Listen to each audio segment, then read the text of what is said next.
Hi, it's day 10, question 10, and question 10 is name something that you say you're terrible at, but that you haven't really attempted. Well, this kind of defeats the purpose of the whole thing because I usually, if I focus on something, if I want to achieve something, I usually put the effort in and I achieve it. So I had to really think about this question.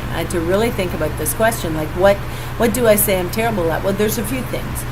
I have a family member who's very exceptional with very intricate, very detail-orientated things. Now, I don't know who she gets that from because I just get so frustrated when it's got too much tiny little details to it. So I do a lot of crafting, and I do a lot of beading and sewing, and those are things that I learned as a child growing up, but in my 60s now. And I did those type of things, like I did embroidery and all sorts of stuff. Tiny little detailed things. When I was like, I don't know, 13, 14, my mom literally thought that that was an important skill for me, and I don't disagree with that.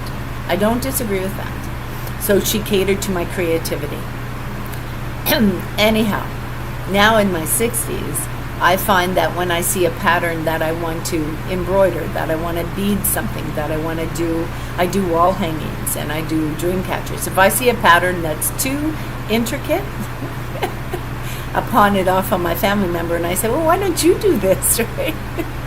Even though it's something that I would love to do, love to be able to do, I pawn it off and I say, oh, look, why don't you give it a shot, right? But that's because, not necessarily because I don't have faith in myself, but that to me is because I just want to take the time. I just don't want to slow down that much, because some of the details, the intricate, tiny, time-consuming details, yeah, it's a little mundane for me. So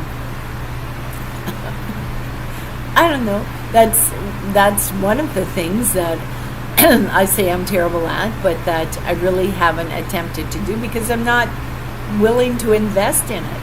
I mean, I'll make dream catchers, and I mean that's an intricate pattern, but it's not as intricate as some of these other ones. Like I have seen where they have done like macrame necklaces and macrame bracelets.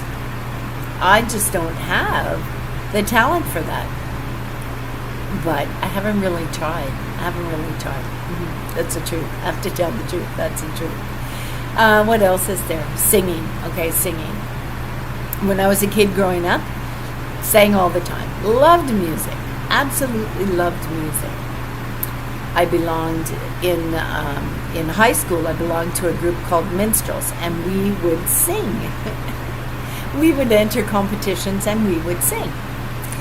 And I mean, we won these competitions, right? It was a band. There was a band, and then there was minstrels, and we won a lot of the competitions.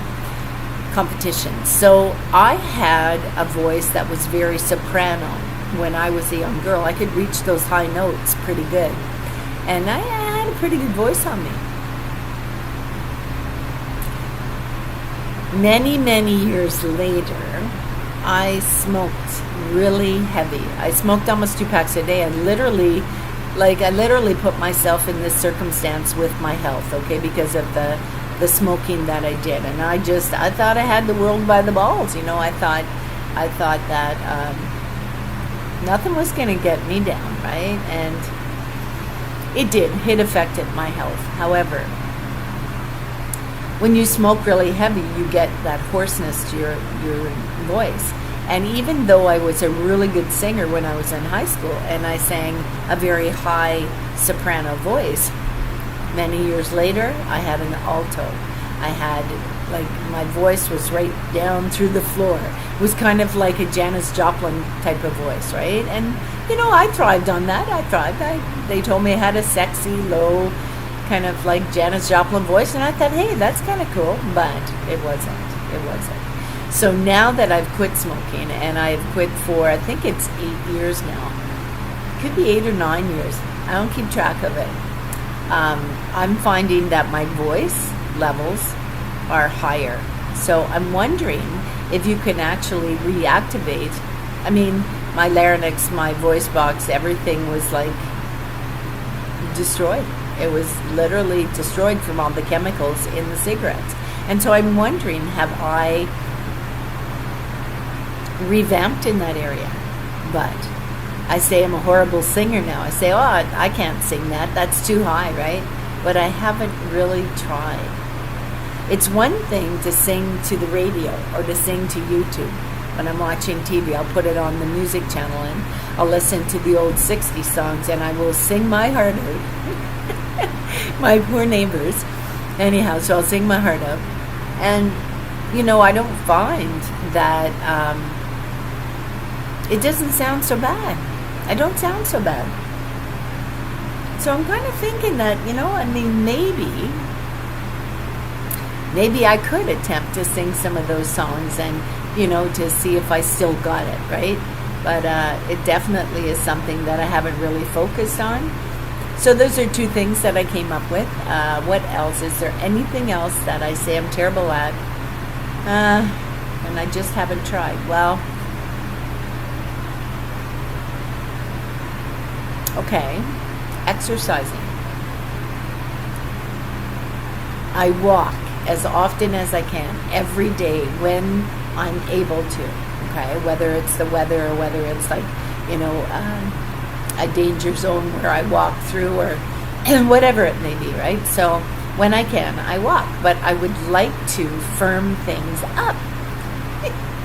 And I've been trying. I've been following this program that I found on YouTube where they give you an exercise to do every day, and you do so many of them. And I've been doing it religiously, but the stomach muscles, I want to tighten them up. The castor oil is working, but I want to get more muscular in that area. But I say, oh no, I'm terrible at doing sit-ups. No, I'm not. I just haven't put the effort in. And the truth is, if you put the effort into something you're doing in your life, you can become good at it. Even if it's something that you never assumed that you could do. I mean, think about it. I never thought I could ride a bicycle. I thought I had 3 legs, you know what I'm saying? Like, I thought I wasn't the type of person that could keep my balance. And you know what? I can ride a bicycle. I still can ride a bicycle to this day. I haven't, because I don't have one, but I could.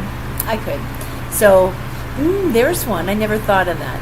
Motorcycle. I would love to learn to drive a motorcycle.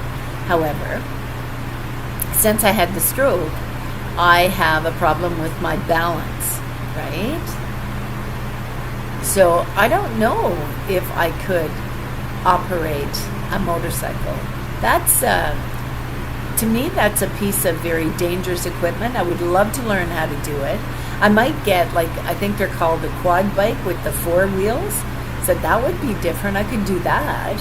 But, yeah, I'm not really saying that I'm bad at, if I choose to do something, I'll figure a way out, or I'll figure out how to do it, or I'll learn how to do it, but I'm willing to put that effort in. So no, I can't necessarily say that that I go around saying that I'm terrible at something that I haven't even attempted. So just it's a shorter question than normally, because some of these questions, not only do you got to think about it, but I don't choose to live in the negative. So for me to say, oh, I'm terrible at something, I don't do that. I don't do that. I choose not to focus on the negativity of anything at this point in my life. I've already been there, done that, bought the t-shirt, and sweetie, as I move into my elder years, there is no way in hell that I am going to be focusing on the negative. So I shall see you on the next video. The good Lord be with you.